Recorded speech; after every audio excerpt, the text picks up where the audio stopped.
talk about the very beginning. How did you and Isatu meet? Oh, wow. It's a long story. So I was told I couldn't have children, right? And I, throughout the course of my life, had a lot of complications with my uterus, and yeah, just that my cycles were always really difficult. And so 9/11 happened. I was working at Sprint on 86th Street in Manhattan, and I was really stressed, and I was having I was hemorrhaging and having all kinds of really debilitating pains in my lower abdomen. And I was like, I gotta take care of this. So I had surgery, and while I was out on disability, so now we're the beginning of 2002, I was like, I can't go back to work. It wasn't feeding me in a good way. And I said, I can't do this. And so I started to think about what I could do to support myself. And my mother called me and said, your friend opened up a salon in Jersey, maybe you should check it out. And I was like, okay, because I always did hair on the side. So I said, let me check it out. I walked in and Isatu was there. So that's how we met. And do you remember thinking anything or feeling anything when you saw him? I don't remember feeling anything when I saw him the first time. I remember feeling something later on that day when he brought me a cup of water. And I was like, who is this dude? Then he brought me gel. And then it was like, who are you? What you trying to do here? But within that, we had maybe one date. We hung out as friends, but we had maybe one date. And within that same year, by that December, we got married. Wow, really? All right, so how did you two meet? Let's see if these stories match up. Yeah. Well, it was a cold winter's day. No. I had just gotten off work. No. It was in Teaneck, New Jersey. It was on Queen Anne Road at a salon called Get Twisted. And I was a stylist at Get Twisted.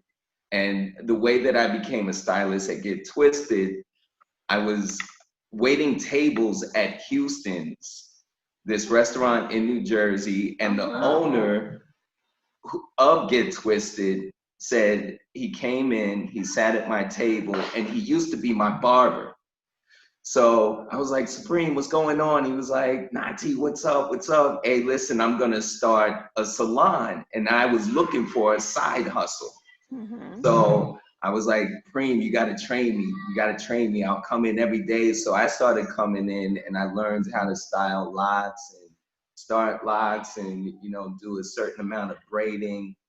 And so I'm sitting in the salon one day, and I don't know exactly what I was doing. Maybe I was looking at a magazine or an appointment book or something, but I was looking down, and then I hear the door open, and then I look up and I look a little bit to my left, and I see Tintawi walking into the salon with her god sister.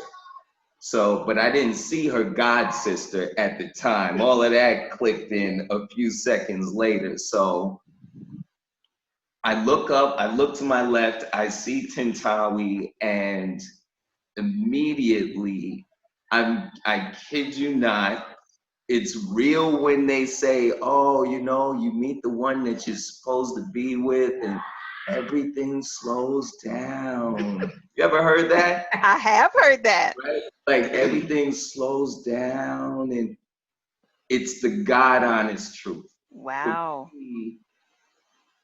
Like the visual is the entire background just went starch white.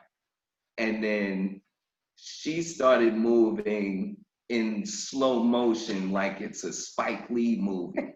You know, like she's on the little dolly and somebody's pulling her. She's just moving real smooth. And so I'm just watching her for what felt like an hour and a half, but it was probably only like 3 seconds.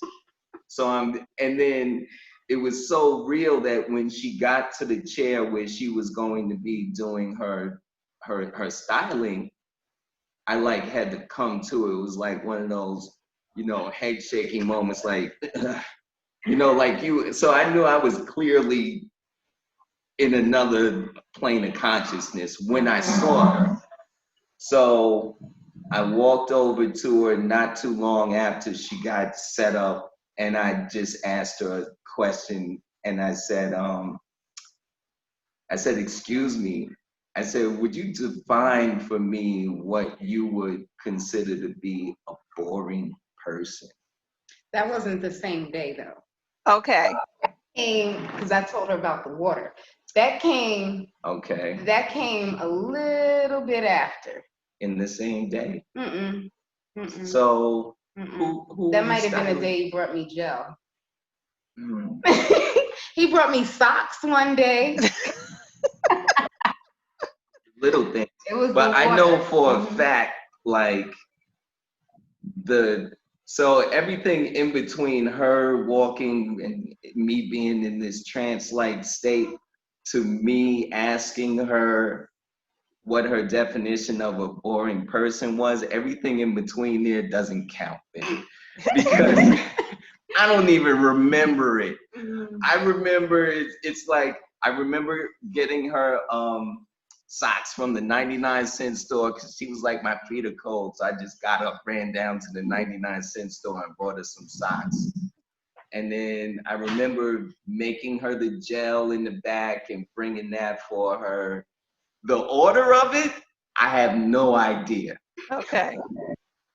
But I do remember doing all of those things. So like for me, it was the first time that I saw her. I knew it was something otherworldly there because I had never had that kind of experience before. And it was true to the cliche of, oh, you know, everything will slow down. And so like there's truth to that.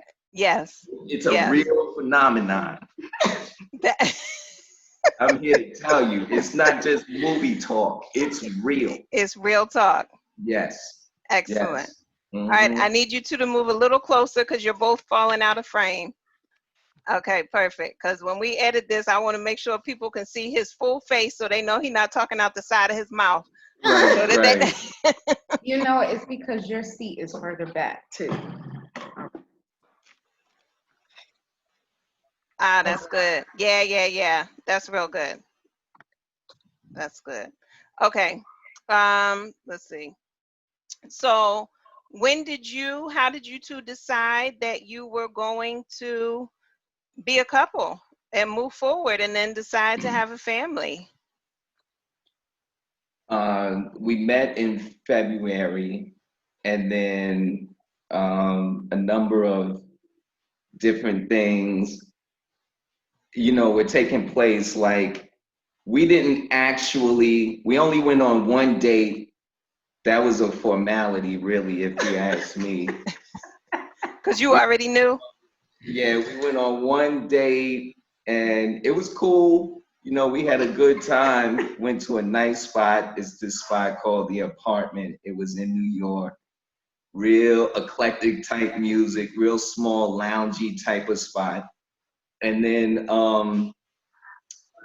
you know, that's the mundane aspect of how we came together. But like, so like, you know, in between the time when we met and the time when I guess you could say we took it to another level, you know, I was cleaning out old relationships and, you know, there was a lot of cleaning and purging going on at a real rapid rate.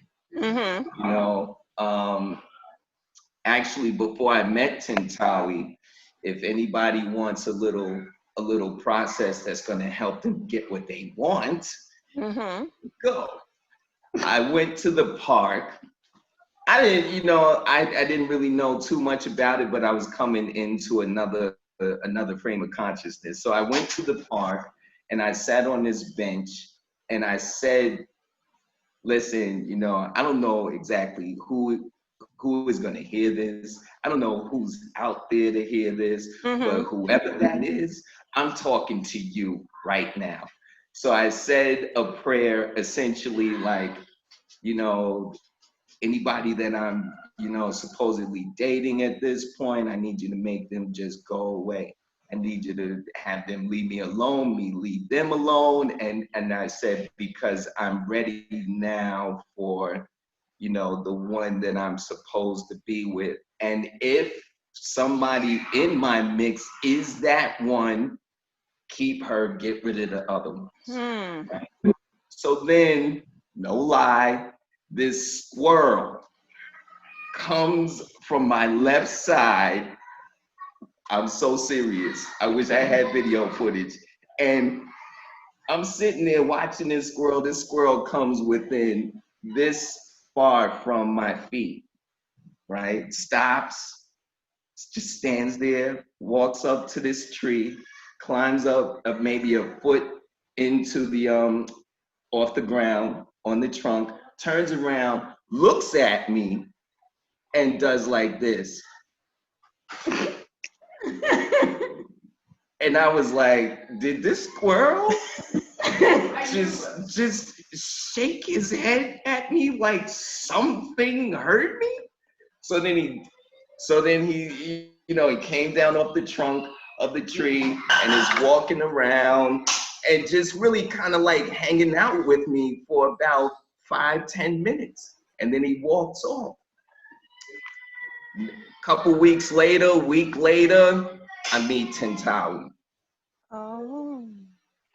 Wow. So that was a huge moment. Yes. Because it just confirmed the Yeah. initial feeling that I had when I saw her, and then I connected it with the prayer, and I was like, Yes. oh, okay. Yes. There it is.